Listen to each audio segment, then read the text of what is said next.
La diaspora peut-elle contribuer à la transition politique au Mali? Quel rôle peut-elle jouer? À Paris, la communauté franco-malienne souhaite faire entendre sa voix. Dans quelques instants, nous recevrons Aminata Konaté-Boune et Moussa Sidibé, deux figures de la diaspora malienne en France. Mais d'abord, je vous propose de regarder ce reportage sur ces franco-maliens retournés au pays. 80% des Français installés au Mali sont binationaux. Le coup d'État du 18 août a chamboulé leur quotidien, mais pas leur attachement à leur pays. Vous allez le voir dans ce reportage de Kaourou Magassa avec Darika Linglopi.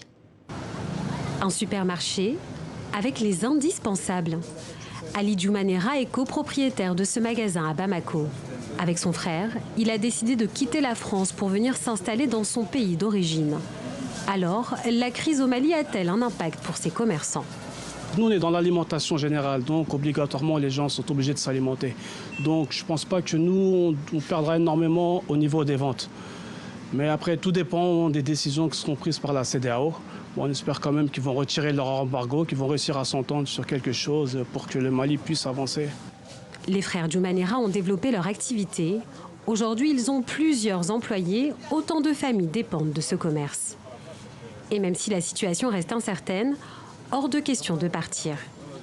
On va mener le combat avec tout le monde. On va essayer de faire évoluer le Mali ensemble. Notre pays de sang. Notre pays de cœur aussi, donc on va y aller ensemble, aucune envie de partir. J'ai ma famille aussi qui est ici, donc non. Difficile d'avoir des données exactes, mais les franco-maliens représentent une part importante de la population. Et comme Ali, d'autres ont fait le choix d'un retour sur la terre de leurs ancêtres. C'est le cas de Yasmine Cissé. Installée ici depuis 6 ans, elle est présidente d'une association pour les plus jeunes. L'école maison, en fait, elle nous sert quand les enfants qui arrivent, les primo-arrivants, arrivent dans notre structure, le temps de leur réinsertion psychologique et sociale. En général, on essaye de tout de suite les réintégrer, les diriger vers le chemin de l'école. Éducation, soins et hébergement, l'association existe depuis 20 ans et aide les enfants les plus fragiles. Et même si la crise sociopolitique dure au Mali, Yasmine Cissé ne se voit pas ailleurs qu'ici. Malgré l'instabilité du pays, à aucun moment j'ai pensé quitter le Mali. Bien au contraire, je pense qu'on est très nombreux au niveau de la diaspora à avoir encore plus envie de compter parmi les acteurs du changement et on a envie de mettre notre pierre à l'édifice et on n'a surtout pas envie de partir en fait. Alors, comme Yasmine et Ali, d'autres franco-maliens se sont promis de rester pour aider le pays. Aminata Konaté-Boune, Moussa Sidibé, bonsoir. Soyez les bienvenus sur le plateau du Journal Afrique. Alors Aminata Konaté-Boune, je commence par vous. Vous êtes présidente de l'association Fédération Deuxième Génération. Vous, Moussa Sidibé, vous êtes fiscaliste, mais vous êtes aussi analyste politique. En tout cas, vous êtes deux figures de la diaspora malienne en France. Samedi dernier, la rentrée du Conseil national de la jeunesse malienne a été beaucoup consacrée à la situation politique dans le pays. Je vous pose la question sans embâche pour commencer le débat. Est-ce que selon vous, la diaspora doit jouer un rôle dans cette transition politique qui est en train de se construire au Mali? Bonsoir. Bonsoir. La diaspora a toujours joué un rôle dans l'histoire du Mali et elle ne sera pas en reste pour cette fois-ci, pour la simple et bonne raison que la diaspora fait partie de la population malienne, bien qu'elle soit à l'extérieur. De bailleurs de fonds, la diaspora a choisi aujourd'hui de faire partie prenante de l'évolution du Mali en passant par le politique, en passant par l'investissement. On l'a vu lors du reportage que vous venez de nous montrer. Et la particularité de cette diaspora que vous avez montrée, c'est que cette deuxième et troisième génération n'est pas en reste. Elle aurait pu choisir de rester dans son pays, puisque moi je suis franco-malienne, la France est également mon pays, mais nombreux sont les franco-maliens qui ont décidé aussi de se dire qu'il y a un possible ailleurs. Ce possible ailleurs peut être le pays d'origine, et on peut contribuer avec les compétences qui sont les nôtres, avec cette richesse biculturelle qui est la nôtre, et la mettre au service du pays qui a vu naître nos parents. Pour nous, c'est une forme de solidarité, de continuité dans la solidarité que nos parents ont initiée, mais différemment. Mais sur la construction de la transition politique, je vous pose la question, Moussa Sidibé, à votre avis, de quelle façon cette diaspora peut prendre sa place? Est-ce qu'elle doit la prendre finalement de façon particulière ou simplement en se fondant finalement dans la population malienne? Comment est-ce que vous voyez les choses? Bonsoir, merci.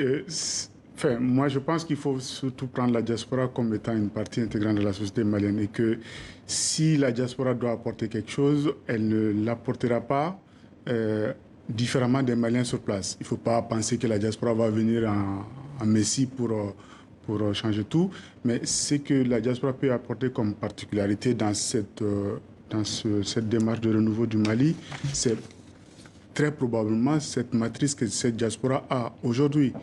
C'est que la diaspora souvent malienne qui est établie soit dans les pays occidentaux ou dans les pays asiatiques évolue dans une matrice gouvernementale ou de professionnelle qui est d'État formel avec une gouvernance et un État de droit.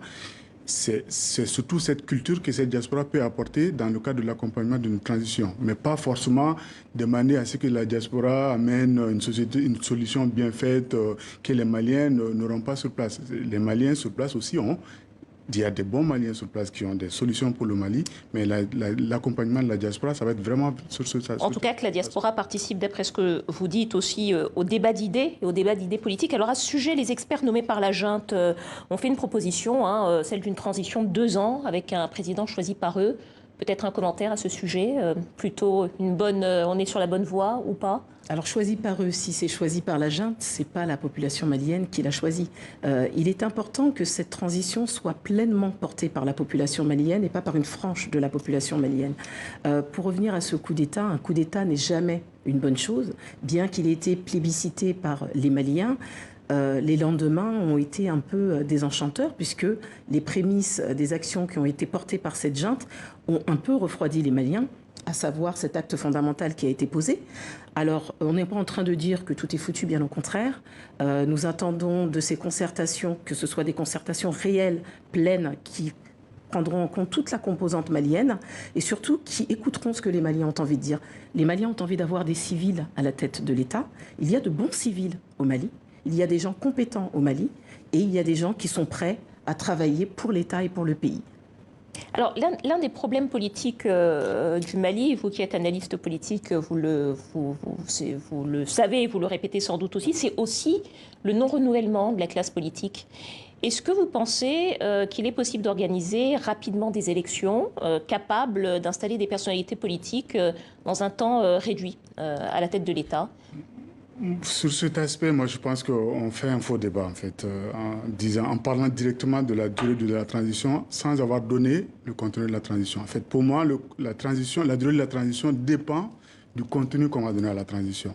Si on veut aller directement à des élections pour doter le Mali de pouvoirs élus, ben, nous allons répéter éventuellement les erreurs de 2012, parce que 2012, on s'est précipité à donner un pouvoir légitime au Mali.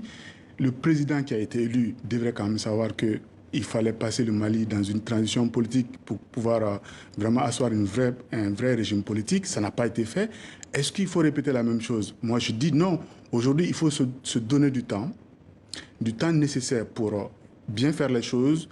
Et ce temps peut aller au-delà de 2 ans, 3 ans. Pour moi, ce n'est pas là le sujet. Le sujet, c'est que les Maliens s'asseyent, qu'ils se disent qu'est-ce que nous voulons comme État pour notre pays.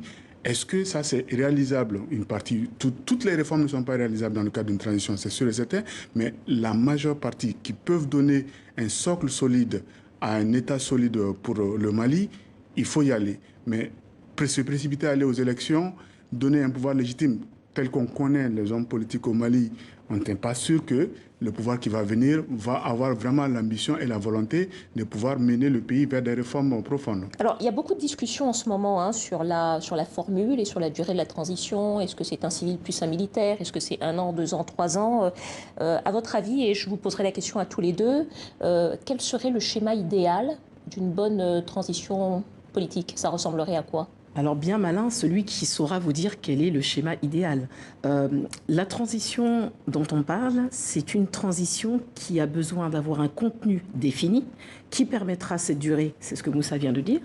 Mais au-delà de ça, quand on parle de transition, j'ai envie de dire pour moi, c'est les acteurs d'un ancien monde qui font émerger un nouveau monde avec de nouveaux acteurs.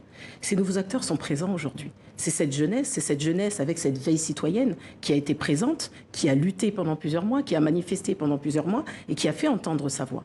Donc il faut l'entendre, il faut écouter ce qu'elle est en train de dire aujourd'hui. Le contenu de cette transition, ce n'est pas un programme. Ce n'est pas un programme électoral, ce n'est pas un programme quinquennal, c'est bien une transition. Ça veut dire ce que ça veut dire. Ça veut dire qu'il faut poser les jalons pour qu'on puisse aller vers des élections. Tant que ces choses-là ne seront pas faites, non seulement on sera dans une redondance perpétuelle, mais on sera dans ce fatalisme qui n'est pas africain et qui n'est pas malien, c'est-à-dire des coups d'État à outrance et des coups d'État à répétition. Et je crois qu'on n'en veut plus aujourd'hui. Quand on regarde ce qui s'est passé il y a 8 ans, on est exactement dans le même schéma, à cette différence près que les militaires ont été acclamés par la population. Mais attention au lendemain, entre l'appel au peuple et l'appel au secours, la différence est minime. Monsieur Sidibé, je vous pose peut-être pas la question de la transition idéale ou du schéma idéal de transition, mais à votre avis, sur cette transition, comment est-ce que concrètement, à votre avis, la diaspora devrait s'engager ? Je peux répondre à la transition idéale. C'est pas, pour moi, en fait, la transition idéale, c'est la transition que les Maliens, autour d'une table, donneront à leur pays. Et que ce soit militaire ou civil, mais que les Maliens se parlent sincèrement, se parlent de manière rigoureuse et ne se parlent pas dans le brouhaha. Et je pense qu'il faut organiser les choses et arriver à un compromis entre les Maliens. Et c'est ce compromis qui pourra donner une transition idéale pour le Mali. Pour ce qui concerne le renouvellement générationnel, moi je trouve que c'est un faux débat en fait, aujourd'hui.